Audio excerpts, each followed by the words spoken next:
We are now joined by Chris Buescher, driver of the number 34 Loves Travel Stops Ford for Front Row Motorsports. Chris recently got his first Sprint Cup Series win at Pocono Raceway and sits just 3 points outside of the top 30 to make the chase. He's had much success here at Bristol. Last August in the Xfinity race, he led a career best 106 laps. So welcome, Chris. If you could just start off by talking about your outlook for the weekend. Yeah, it's happy to be back in Bristol. Definitely one of my top 3 favorite tracks we come to. So I feel like it's a place we can definitely go have some fun and have a good run. We ran pretty decent here in the spring, and just with at the time we were on the bottom for a lot of the research, and we didn't want to be there. And I feel like we're going to be saying the exact opposite this time around. But pretty interesting. I've been watching the truck race. Hearing about Xfinity practice, just trying to see where the track's heading with the new grip added. I know the trucks broke a track record. I don't know if you put an asterisk next to the track record or not, but pretty cool nonetheless. It's cool to see Bristol back on the bottom and trying to recreate the bump and run style of racing that we've had here in the past. So looking forward to it. I think it's going to be a lot of fun. It's definitely going to be different, and I don't know that everything from the spring is going to carry over. We'll probably have to work on adjusting quite a bit. With the track being now green this morning, since that little shower, we'll see how it all plays out. Looking forward to it. Regardless, I'm excited to be here in Bristol. I love this racetrack, so it's regardless of whether we're on the top or the bottom, it's a blast to come run at.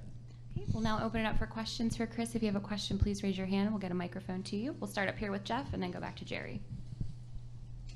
Jeff Gluck from USA Today. You mentioned the bump and run. Do you think that if everybody is on the bottom and it turns into that kind of race, that the bump and run will be more acceptable, or will guys understand if it gets done to them, or will the temper still flare?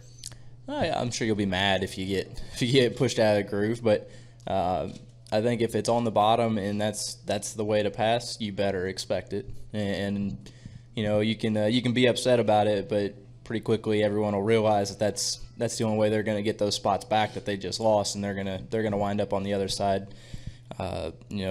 dishing it out. So if that's the way it goes, I think we should just fully expect it and just be ready. Try not to let our feelings get hurt, because it is going to be.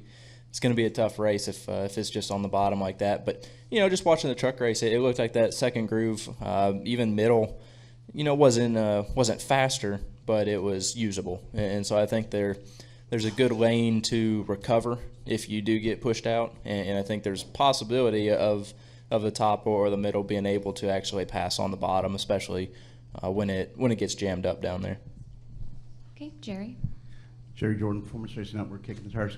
Chris, last time we talked to you, you hadn't had time to let it all sink in and have fun from your win. Have you had that chance, and what did you finally get to do? Yard work, lots of yard work. It has sunk in now. It was nice to have an off weekend. Kind of take it easy. Went out to Texas to go see my family. Haven't been with them in a while, so it's nice to relax.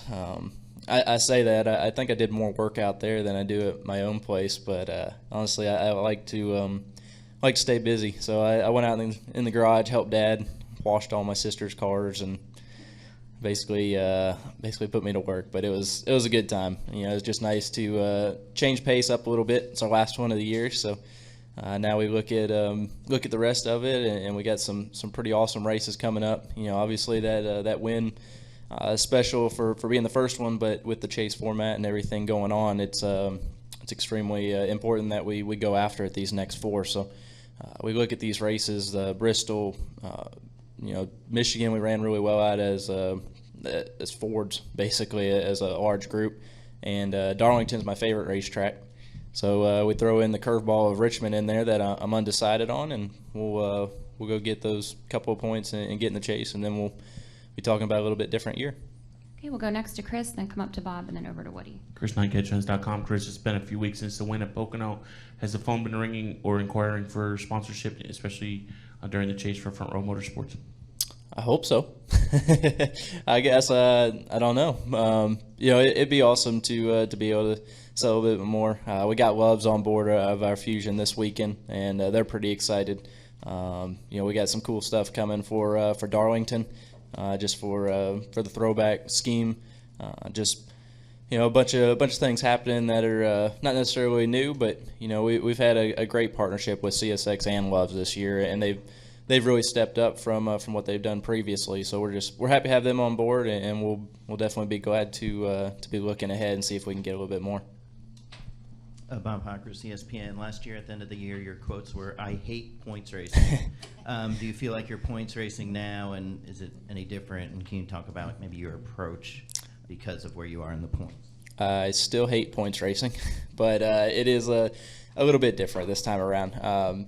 It's a place where we have to be a little bit aware of our situation and make sure that we're not involved in anything that we can avoid, but it's also time to be aggressive. It's time to go out there, get every point we can get every time we're out on track, and from there we'll just let it play itself out. I mean, it's at this point we've gotten ourselves in a little bit of a hole just from some speedway racing and a couple other things, and now we're digging out of it, and the only way to do that is to go out here and be competitive. So, I look at Bristol as probably one of our better racetracks this year for speed and for where we're running in the race, and this should be a place where we can gain a lot of those points. That being said, the guys that we're racing also run really well here. So, it's going to be a battle right up to the end of Richmond.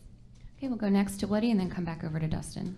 Woody King with MRM. Chris, wanted to get you to look ahead a little bit, going back to Michigan with that new, even lower downforce package. Your impressions of it the first time, and your thoughts about going back with that same package as opposed to maybe trying it at a different track.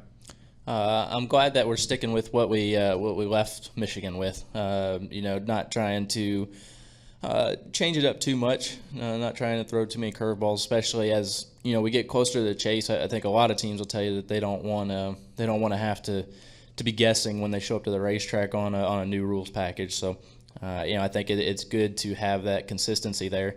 I think the race at Michigan was pretty good. It was wild and out of control, and I can't tell you how many cars I saw slide from one groove up three. But it was an interesting race. It was a lot of fun. We had good speed, so I'm excited to go back to Michigan with the package they're bringing. I think it's going to be good. Dustin? Dustin Long, NBC Sports. Chris, since the timing lines, more timing lines have been added, speeding penalties are up. I know timing lines weren't added here; there were already a number here. You got dinged at Pocono, obviously able to come back. But what's the challenge on pit road now with more of these timing lines in most of these places, and even this track where there were 17 speeding penalties in the spring Cup race? The timing lines. Adding more is basically just keeping us at our pit road speed. So the rule never changed. It's always, if our speed's 50 mile an hour, it's 50 mile an hour. Well, you have that gap in between lines. Now that we've split a lot of our segments in half, it for the most part is going to get rid of the speeding up, the passing. The way it was explained to me is it's more of a safety thing. We don't want cars coming down pit road too wide, trying to turn in their pit boxes and putting our crew guys in danger because guys are racing on pit road or trying to bang doors just to get to their pit stall. So from that aspect, I think it's mostly on the safety side. I think it's fine with me. It's not something that I had utilized very well up to this point, so it didn't change a whole lot for me. I'm just trying to get to the point where I can run it as close as I can to pit road speed consistently and not speed, and I still did a poor job of that at Pocono. So for myself, I don't think it's going to change much just because we hadn't been trying to maximize those segments. So now it's just more of the same. Okay, we'll take our next question from Mark and then final question from Kenny. Mark Arrow, PRN. Chris, as you look at this point right now, you're just barely out. If you get in, do you feel like there'll be more pressure once you're in the top 30 and have something to lose, or do you feel like there's more pressure now because you're sitting on the outside and not quite yet qualified for the chase? Judging by last year, if we get in that top 30 and we're trying not to lose it, it's probably going to be a little bit more stressful. We had to go more on defense last year than we have to right now. Right now we got to get all we can get and be aggressive with it to gain points, and that's more fun racing. Last year I remember talking to Ricky about his 2 championships on the Xfinity side, and he did them both different ways. He did one chasing and one being ahead, and he said he had a blast when he was trying to chase them down and got it that way. So to me, that's good news. That means we can go out here, we can race, we can have fun, we can enjoy these weekends.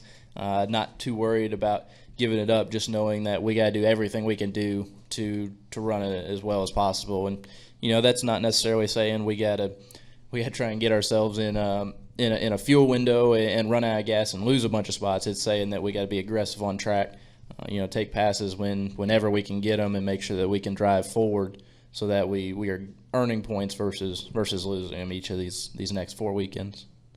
Kenny? Yeah, Chris, Kenny Bruce, NASCAR.com. You kind of addressed this in a couple of different questions, but people look at it and go, "You're only 3 points back." That anybody can make up 3 points. Can you kind of talk about how difficult it is just to gain that much? Yeah, I think anyone will tell you. It's not necessarily just 3 points either. It's going to be constantly changing.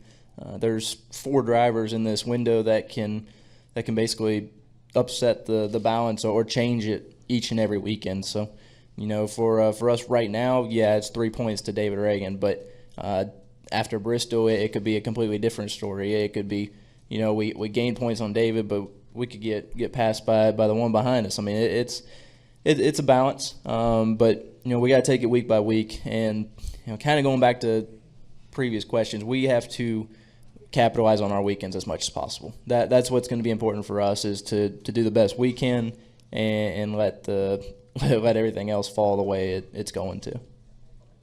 Chris, thank you so much for coming in. Good luck this weekend. Thank you very much. Y'all have fun.